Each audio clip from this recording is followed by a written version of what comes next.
let it be low.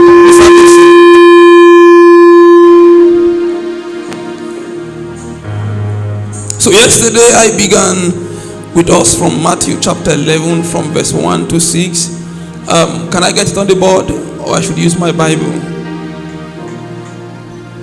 All right. Matthew chapter 11 verse 1 to 6. Now it is important that we have a reason for fight. That is the only way we will be justified before God.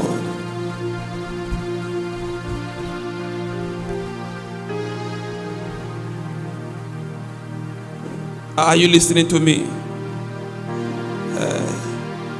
And part of what we are doing in this meeting is to bring up reasons why sons must rise. Are we still here?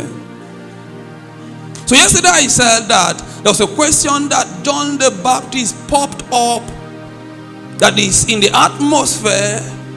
That is part of the reason why the Lord has compelled us again to have Akure apostolic culture, and then with the theme manifestations of sons.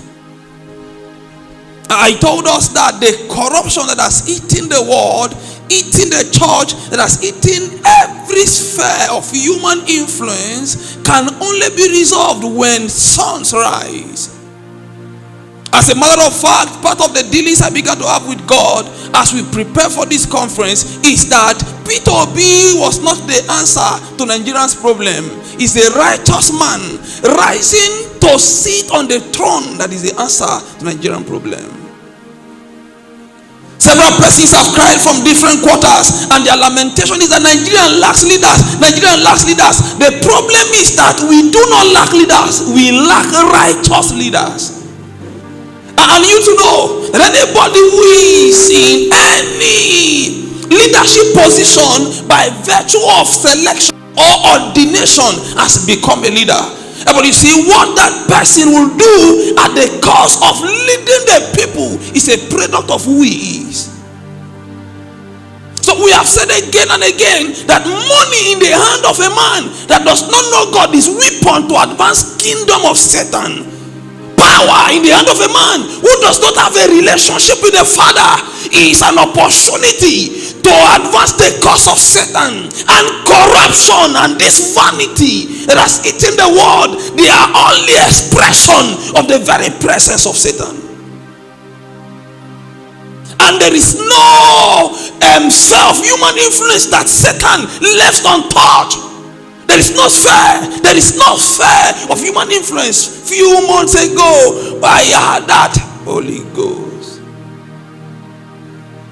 Young girls of secondary school, young girls of a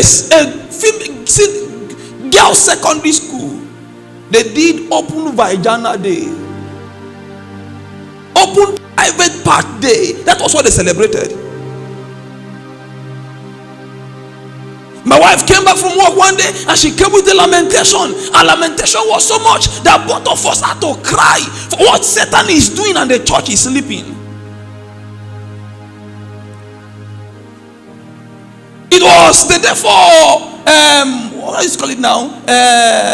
Those days, career day. Kalamasuria.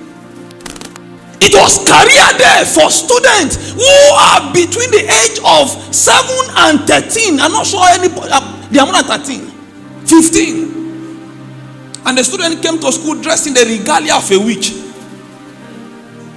Some came to school dressed in the regalia of Ambas. And when they asked them, do you know what your costume is talking about? The girl said, yes, it's witch. As a matter of fact, she was dressed in school by her mate. Before today, nobody wants to associate with evil. Today, people are bold to ascribe to evil. It's a corruption. And my last message I shared on my status from Ugrasab and Reverend Kesiana is about the fact that we lack people who are teachers by call. Everybody who teaches, they go there because they want money. So the destiny of these children is not their problem. But you see, there are people that Satan has smuggled into our academic system, and they came to advance his cause. How we know that even the the church is already affected by this corruption is the fact that we are idle, we are lazy, we are at ease. Nobody is having any concern for what Satan is doing. It's a picture of a church that Satan had already succeeded over. Because the Bible said, woe to that man who is at ease in Zion. You can't be in church and be careless or have no concern for what Satan is doing.